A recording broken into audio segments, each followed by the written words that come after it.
जम्मू कश्मीर से अनुच्छेद 370 हटाए जाने के आज 2 साल पूरे हो रहे हैं और धीरे धीरे जम्मू कश्मीर बदलाव की ओर कितनी तेजी के साथ बढ़ रहा है, इस खास रिपोर्ट पर नजर।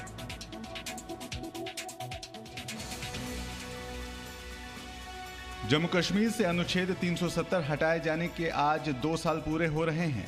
किसी विरोध प्रदर्शन या आतंकी हमले की आशंका को देखते हुए जम्मू और श्रीनगर समेत राज्य के कई हिस्सों में विशेष सुरक्षा इंतजाम रहेंगे।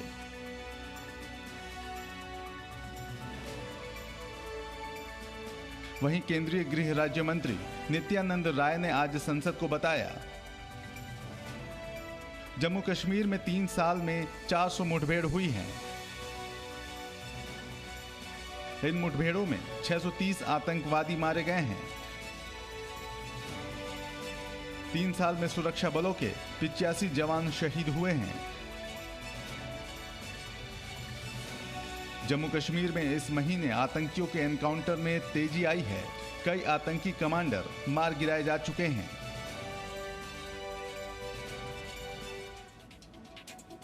दिल्ली में 9 साल की बच्ची से रेप और हत्या के मामले में कल राहुल गांधी परिवार से मुलाकात करने गए थे और मुलाकात के बाद बच्चे के परिवार की तस्वीरें राहुल गांधी और कांग्रेस पार्टी के ट्विटर हैंडल से शेयर हुई। इसको लेकर सियासत बहुत तेज है। दिल्ली में 9 साल की बच्ची के रेप और हत्या मामले में राजनीति पर कांग्रेस सांसद राहुल गांधी विवादों में घिर गए हैं। राहुल गांधी ने कल बच्ची के परिवार से मुलाकात की। इसके बाद बच्ची के परिवार की तस्वीरें राहुल गांधी और कांग्रेस पार्टी के ट्विटर हैंडल से शेयर कर दी गई। जब तक उनको न्याय नहीं मिलेगा तब तक राहुल गांधी उनके साथ खड़ा है। बीजेपी ने बच्ची के परिवार की पहचान जाहिर करने पर कड़ा ऐतराज किया और राहुल गांधी पर पॉक्सो और जुवेनाइल एक्ट के तहत केस दर्ज करने की मांग की।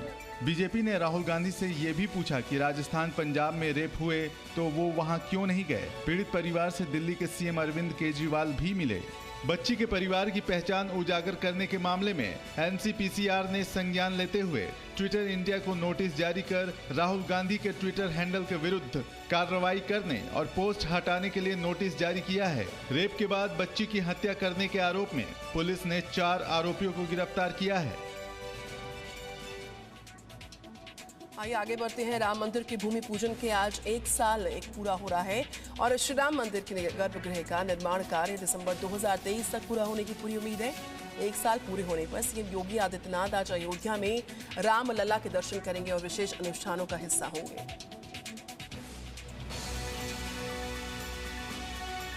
अयोध्या में श्री राम मंदिर के गर्भगृह का निर्माण दिसंबर 2023 तक पूरा हो जाने की उम्मीद है। श्री राम जन्मभूमि ट्रस्ट के महासचिव चंपत राय ने इसके संकेत दिए हैं। सूत्रों के मुताबिक अयोध्या में राम मंदिर के गर्भगृह का निर्माण अप्रैल 2022 में शुरू होगा। गर्भगृह का निर्माण दिसंबर 2023 तक पूरा होने की उम्मीद है। श्री राम मंदिर परिसर वर्ष 2025 तक पूरा होने की उम्मीद है। श्री राम मंदिर की नींव का काम 60% पूरा हो चुका है। राम मंदिर के भूमि पूजन का आज 1 साल पूरा हो गया है। सीएम योगी आदित्यनाथ आज अयोध्या में रामलला के दर्शन करेंगे और विशेष अनुष्ठानों में हिस्सा लेंगे। मुख्यमंत्री योगी आदित्यनाथ राम मंदिर निर्माण की तैयारी भी देखेंगे। प्रधानमंत्री नरेंद्र मोदी ने राम मंदिर निर्माण की आधारशिला 5 अगस्त 2020 को रखी थी। तो वहीं आगे बढ़ते हैं। आपको बताएं, समाजवादी पार्टी भी सत्ता की मंजिल तक पहुंचने की रणनीति बनाने में जुटी है। एसपी के लिए 5 अगस्त यानी कि आज का दिन बहुत अहम है। आज अखिलेश यादव साइकिल यात्रा का आगाज करेंगे और बलिया में समाजवादी पार्टी ब्राह्मण सम्मेलन की शुरुआत भी की जाएगी। 5 साल बाद उत्तर प्रदेश में समाजवादी पार्टी की साइकिल को सत्ता की सड़क नसीब हो, इसके लिए अखिलेश यादव पूरा जोर लगा रहे हैं। रथ यात्रा से लेकर साइकिल के सफर तक हर दांव आजमाया जा रहा है। जुलाई में उन्नाव में अखिलेश यादव ने समाजवादी पार्टी के क्रांति रथ पर सवार होकर चुनावी अभियान का आगाज किया और आज समाजवादी पार्टी 2 बड़े कार्यक्रम करने जा रही है। सबसे पहले समाजवादी पार्टी साइकिल यात्रा की शुरुआत करेगी और फिर ब्राह्मण वोटरों को साधने के लिए बलिया से ब्राह्मण सम्मेलन की शुरुआत भी करेगी।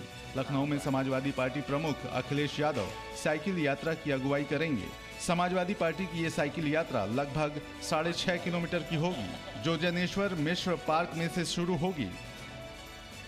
अखिलेश यादव की ये साइकिल यात्रा महंगाई, कृषि कानूनों के खिलाफ, बेरोजगारी, आरक्षण, अपराध, भ्रष्टाचार और आजम खान की रिहाई जैसे मुद्दों पर है।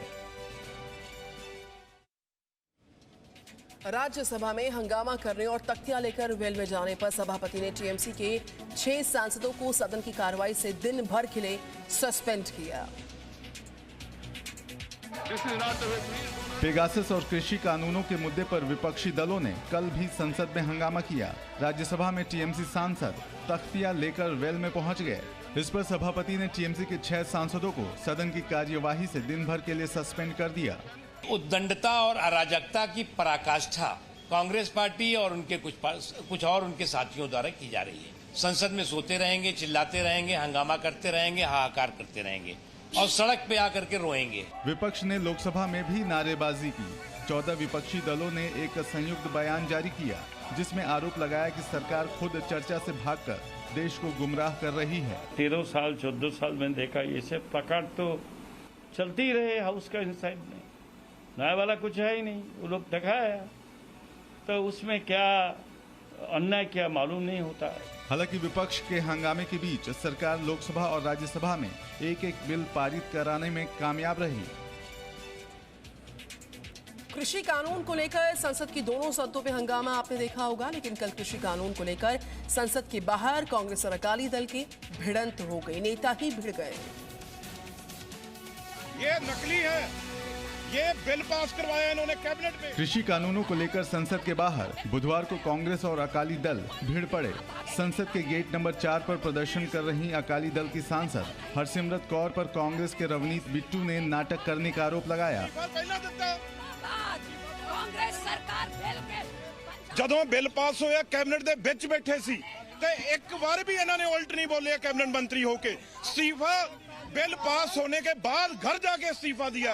ये रोज ड्रामा करते हैं। कैबिनेट के मंत्री थे जिस दिन ये बिल पास हुआ। जवाब में हरसिमरत ने आरोप लगाया कि बिल पास होते वक्त वॉकआउट करके तो कांग्रेस ने सरकार की मदद की। ये पार्टी ने वॉकआउट करके किसान के बिल पास करने में मदद करी, बिल्कुल नहीं दिया। कृषि कानूनों के खिलाफ अकाली दल कई दिन से संसद के गेट पर प्रदर्शन कर रहा है।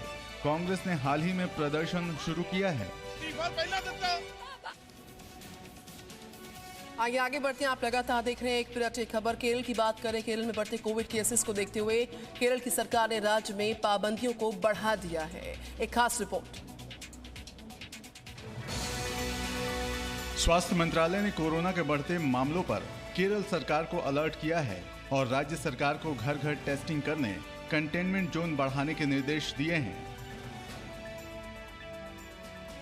जिसके बाद केरल सरकार ने कोरोना के बढ़ते मामलों के बीच नई गाइडलाइन जारी की है।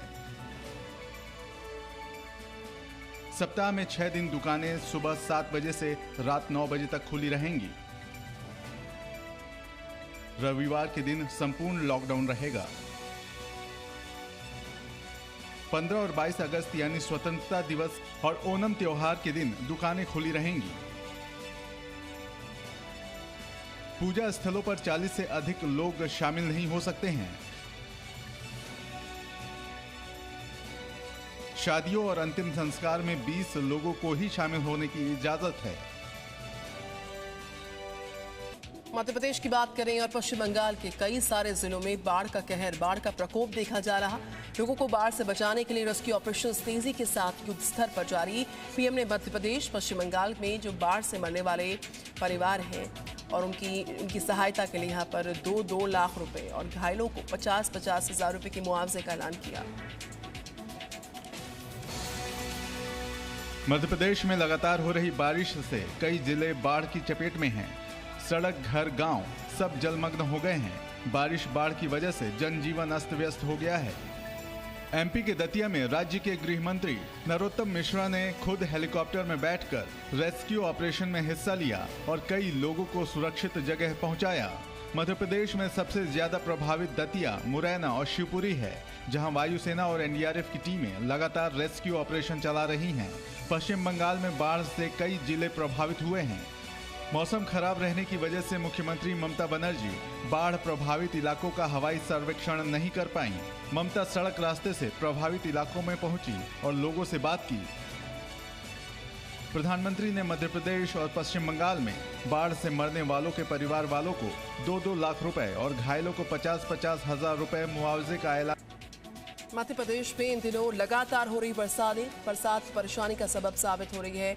नदियां रौद्र रूप ले चुकी हैं, लगातार उफान पर है। मध्य प्रदेश में सबसे ज्यादा खतरनाक हालात तो चंबल नदी के आसपास के इलाकों के हैं। मध्य प्रदेश में पिछले कुछ दिनों से लगातार बारिश हो रही है और नदियां रौद्र रूप में बह रही हैं। ये दतिया की तस्वीर है। सिंध नदी का जलस्तर खतरे के निशान से ऊपर पहुंच गया। पानी का बहाव इतना तेज हो गया कि अपने साथ सब कुछ बहा ले गया और दतिया में हुआ भी कुछ ऐसा ही। देखते ही देखते नदी के तेज बहाव के साथ सिंध नदी पर बना ये पुल टूटकर बह गया। तस्वीरें डरावनी हैं। उफान पर आई नदियां तबाही ला रही हैं। पुल के टूटने से भारी नुकसान हुआ है। गनीमत ये थी कि बढ़ते जलस्तर की वजह से ये रास्ता बंद कर दिया गया था। ये सिंध नदी पर बना सबसे बड़ा ब्रिज था, जिसकी वजह से भिंड और इटावा को जोड़ने वाला रास्ता बाधित हो गया।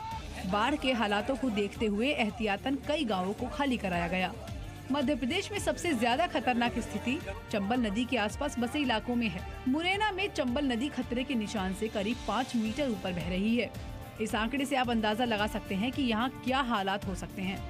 पानी निचले इलाकों में भर चुका है। Presenting B News app available on Google Play and App Store. Download it now.